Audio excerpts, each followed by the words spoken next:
Bienvenidos al boletín semanal de LISA News, el boletín en el que te informamos de las noticias más importantes de la semana en materia de seguridad, inteligencia, ciberseguridad, relaciones internacionales y emergencias. Este boletín ha sido creado de la mano del equipo docente del LISA Institute. Comenzamos.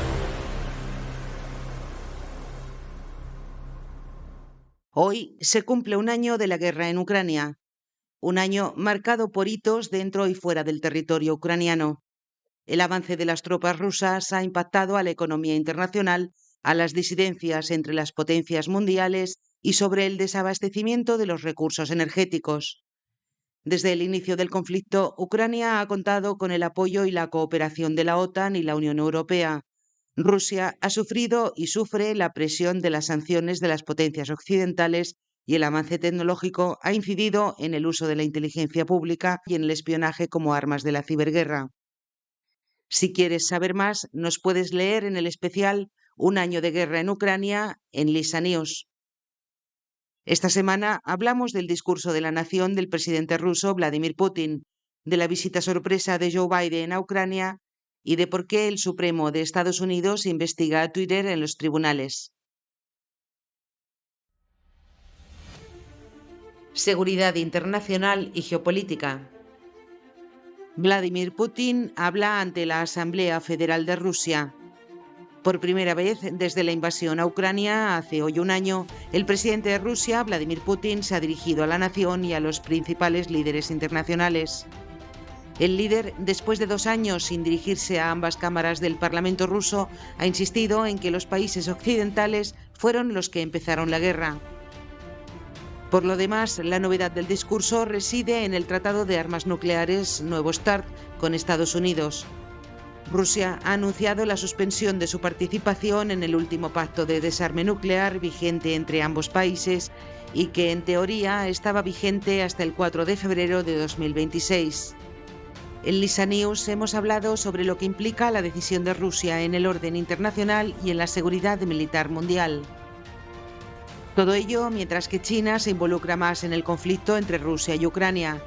Por un lado, los servicios de inteligencia estadounidenses alertan de que China está sopesando proporcionar armas y municiones a Rusia. Y por otro lado, Pekín ha defendido la necesidad del diálogo para poner fin al conflicto y prepara una propuesta que podría incluir un alto el fuego y el fin del envío de armas occidentales a Ucrania. Visita por sorpresa de Estados Unidos a Ucrania. Unos días antes del discurso nacional de Vladimir Putin, su homólogo estadounidense, Joe Biden, viajó a la capital ucraniana para reunirse con el presidente del país, Volodymyr Zelensky. A solo 4 días del primer aniversario de la invasión rusa en Ucrania, Biden era uno de los pocos líderes occidentales que aún no había viajado a la zona en el contexto de la guerra. Según fuentes oficiales, la Casa Blanca avisó al Kremlin del viaje de Biden con unas horas de antelación. Actualmente, Estados Unidos es el país que más apoyo armamentístico ha proporcionado al ejército ucraniano. En las últimas semanas ha acordado proporcionar varios tanques Abrams I y durante su visita el líder estadounidense ha anunciado un nuevo paquete de $500 millones en ayuda militar. La llegada de Biden coincide con la nueva ofensiva militar rusa en distintos puntos del Donbass y, según el ejecutivo ucraniano, la preparación del Kremlin de un nuevo bombardeo a gran escala con misiles. Tras su visita a Kiev, Joe Biden ha viajado a Polonia, donde se ha reunido con el presidente polaco Andrzej Duda. Desde allí, el líder estadounidense ha espetado, al mismo tiempo que Putin pronunciaba su discurso a la nación, que la OTAN está más fuerte que nunca e insiste en que la posición de Occidente es un compromiso con los principios básicos como la soberanía de las naciones, la democracia o el derecho de la gente a vivir en libertad. Bielorrusia se blinda ante la supuesta ofensiva rusa. El presidente de Bielorrusia, Alexander Lukashenko, ha advertido que la exnación soviética armará una nueva fuerza de defensa territorial de hasta 150.000 voluntarios ante la ofensiva del contexto de la guerra ucraniana. Además, Bielorrusia avisa de posibles provocaciones por la presencia de tropas ucranianas en la frontera.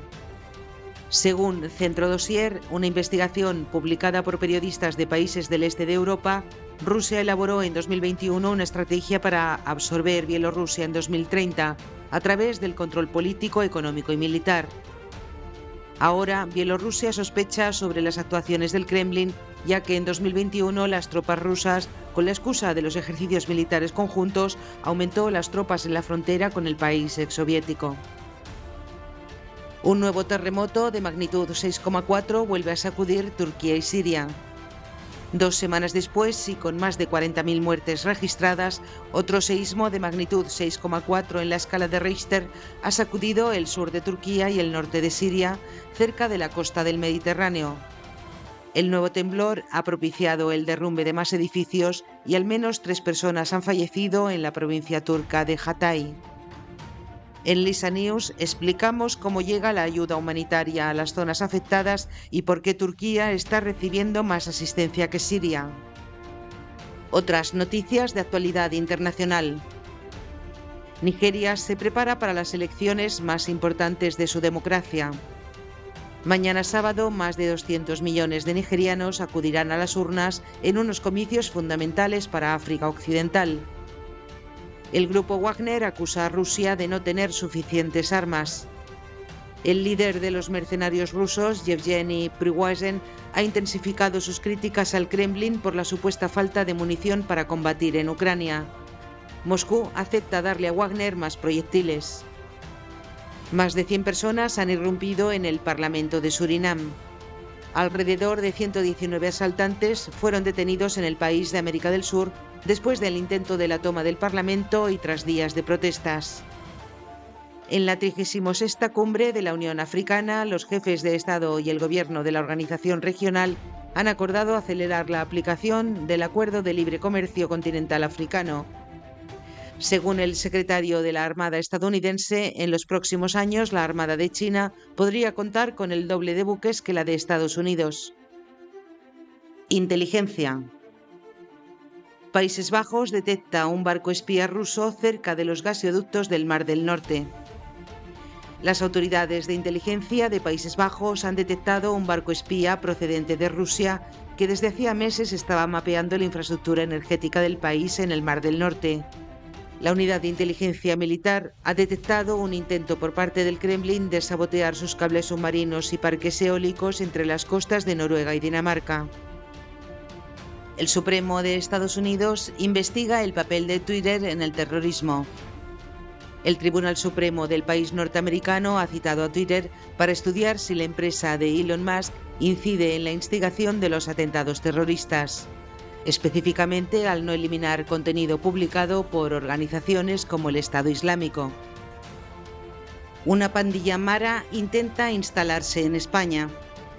La Policía Nacional ha desarticulado en Barcelona una organización mara procedente de El Salvador que intentaba asentarse en España. Los detenidos habían huido de El Salvador después de que el presidente Nayib Bukele intensificara la persecución contra las pandillas. Ciberseguridad.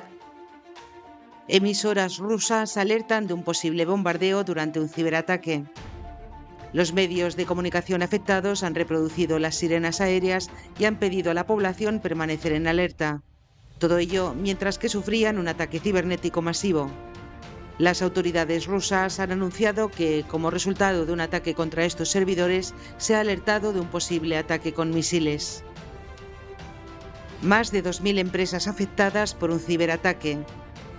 Entre las plataformas afectadas están Apple, Microsoft o Amazon. Según informan desde Bloomberg, el ciberataque estaba dirigido hacia los 2 principales centros de datos de Asia, ubicados en China y Singapur, y ha involucrado el robo de correos electrónicos y contraseñas para sitios web de atención al cliente. España impulsa la cultura en ciberseguridad entre estudiantes y docentes. El proyecto educativo Junior Sports, proyectado por la Policía Nacional, está especialmente dirigido al ámbito del gaming o los videojuegos para alumnos de entre 12 y 18 años. El Cuerpo Nacional ha organizado 16 torneos en los que se ensalzarán los riesgos de la mala utilización de Internet y de los videojuegos. Y hasta aquí el resumen de las noticias de esta semana. Espero que haya sido de tu interés. Desde Lisa News te agradecemos tu atención y hasta el próximo boletín. Si te ha gustado este boletín, Recuerda que puedes seguirnos en Instagram, Facebook, Twitter y LinkedIn, donde publicamos a diario noticias y análisis de interés. Comparte este boletín con tu entorno y ayúdanos a seguir haciendo del mundo un lugar más seguro, justo y protegido.